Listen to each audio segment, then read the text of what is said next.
เฮ้ยน้องจะไปไหนเนี่ยมีญาติมารับหรือเปล่าเนี่ยผมมาคนเดียวครับเพิ่งมาจากต่างจังหวัดฮะแล้วก็กำลังมาหางานทำครับพี่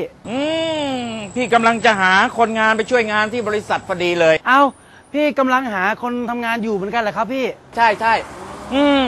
นั่งรถมันเหนื่อยใช่ไหมไปหาอะไรกินกันก่อนโอ้พี่ครับทำไมใจดีจังเลยครับนี่เพิ่งรู้จักกันนะครับเนี่ยจะพาไปเลี้ยงข้าวเลยเหรอพี่ชอบช่วยเหลือคนครับผมครับหมดแก้วเลยเดี๋ยวเราก็จะได้งานทำกันแล้วเนี่ยครับพี่ผมชักเมาแล้วนะพี่แล้วผมจะไม่มีแรงทำงานให้พี่นาเป็นหนุ่มเป็นแน่นจะไปกลัวอะไรหมดเลย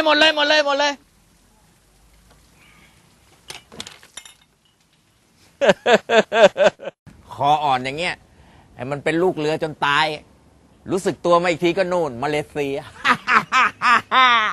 มีผู้ที่ถูกหลอกเป็นเหยื่อให้ไปทำงานบนเรือประมงแล้วหนีรอดกลับมาได้เล่าให้เราฟังว่า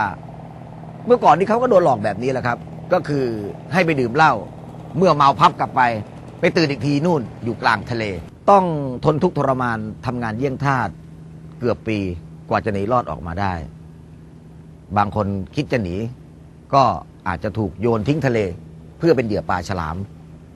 ดูไว้นะครับเพื่อเป็นอุทาหรณ์หากท่านพบเห็นการล่อลวงโดยเฉพาะเด็กเยาวชนสตรีแรงงานหรือการบังคับทารุณอันอาจเข้าข่ายผิดกฎหมายการค้ามนุษย์โปรดแจ้งเบาะแสมาที่